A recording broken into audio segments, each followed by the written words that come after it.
Hi everyone. I'd like to start by taking 5 seconds and getting everyone to ponder the question. What does design mean to you? Design is patient. Design is kind. Design does not envy or boast. It is not arrogant or rude. It does not insist on its own way. It is not irritable or resentful. It does not rejoice at wrongdoing, but rejoices with the truth. To some, it might be strange to ascribe such human emotions to design, but for me, it is a gentle reminder of what design means to me. Yes, design is a service. You have clients who pay you, and in return, you give them the design, oftentimes, that they want. But I also believe that design can be structured to become an act of love to the society that is around you. And if you turn it on its poetic end, service is actually a very inherent part of love. If you love your husband, if you love your children, you would do things for them out of your own accord. So what I'm proposing today is a methodology of designing where it is commercial, but it can also be altruistic at the same time. It can also be beneficial to other people apart from your immediate clients. Let me give a simple analogy. So if I were to plant a tree outside my gate, simply to provide fruit for my own family, this could be the design that I come up with. If I were to do it for completely altruistic reasons, to provide shade for any passerby that goes by my house, perhaps this would be the design that I come up with. But if I were to try and combine the both of them, if I were to be commercial on one hand and beneficial to society on the other hand, then perhaps this is the design that I come up with. I remember when I was in architecture school, I took this class called the contracts class and ethics class, and the word fiduciary got stuck in my head. Just like lawyers, just like doctors, you're supposed to act for the best benefit of your clients. And architects are expected to do the same thing. But space is a very different thing altogether. Space is so communal that oftentimes the end users who are using your design and enjoying your design may not necessarily be the direct client who pay you. So I decided to test this idea of benevolent design on my thesis project when I was in architecture school.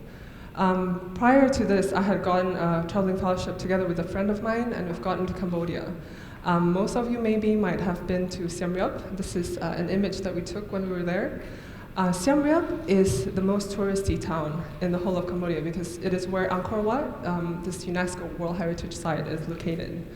But a lot of people don't venture out south far enough to realize that there is another great phenomenon, which is a lake called the Tonle Sap Lake. This is a lake that essentially expands and contracts. It goes through an annual pattern of flooding. What happens is that during the monsoon season, the Mekong River actually brings in so much water that it backs up into this lake and then expands over time. But as the monsoon subsides, then the lake actually contracts back down to its original size. So what you see in the light blue and in the dark blue. And I had heard wind that Asia Development Bank was thinking of building a ferry terminal because, as you can imagine, the road network here is completely unreliable because it is flooded annually. So Asia Development Bank wanted to build this ferry terminal in order to bring people easily to Battambang and Phnom Penh. And so I decided that Asia Development Bank will be my imaginary client for this thesis project. So they will be the people who imaginarily pay me.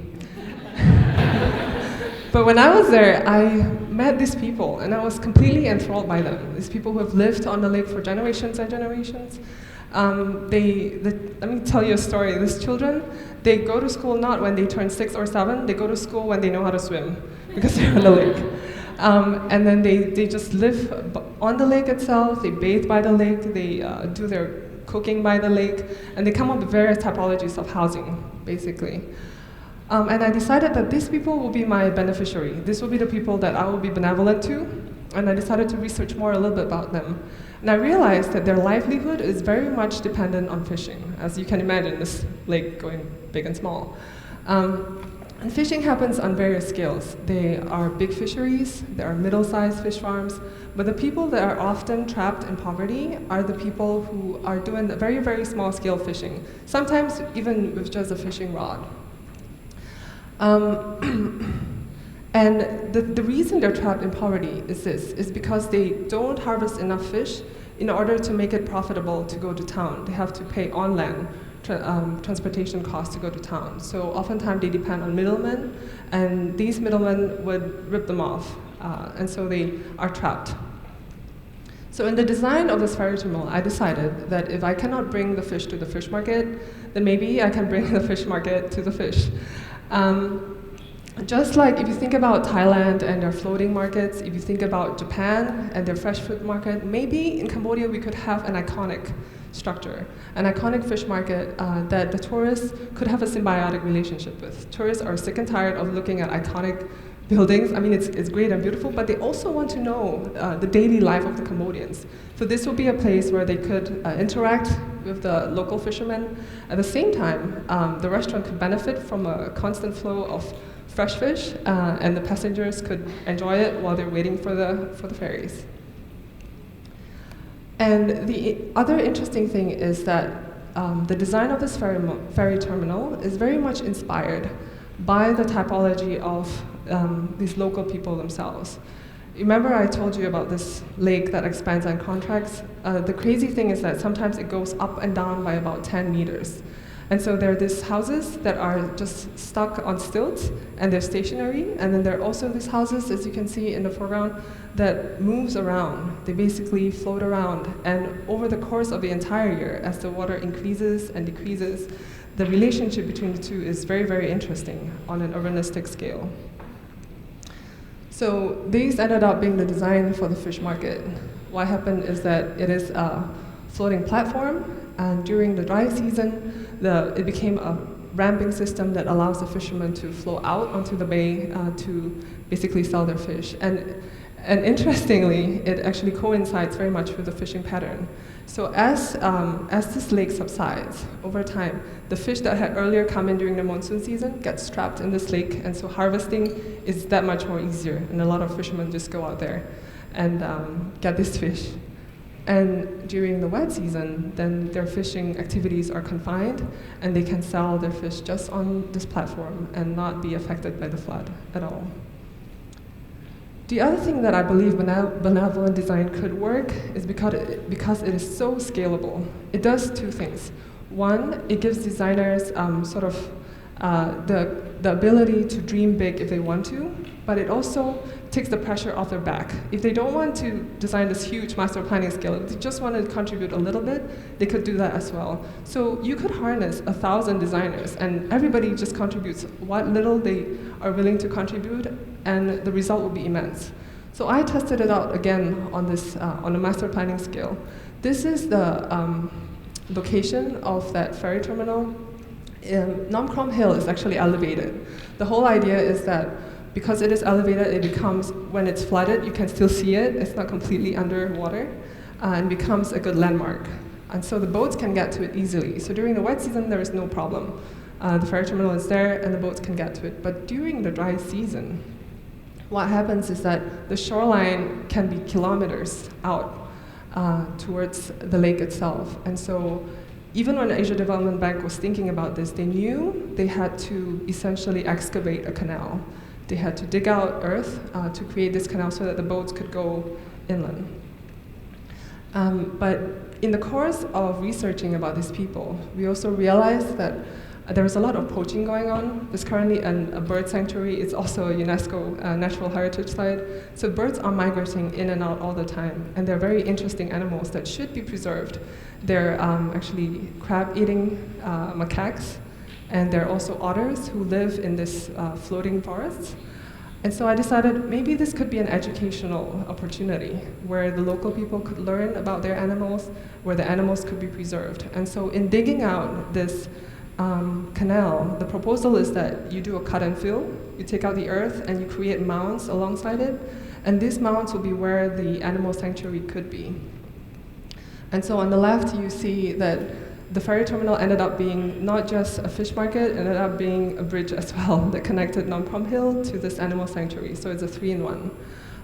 And it also adds to the whole tourist attraction, that tourists can come and visit this animal sanctuary as well.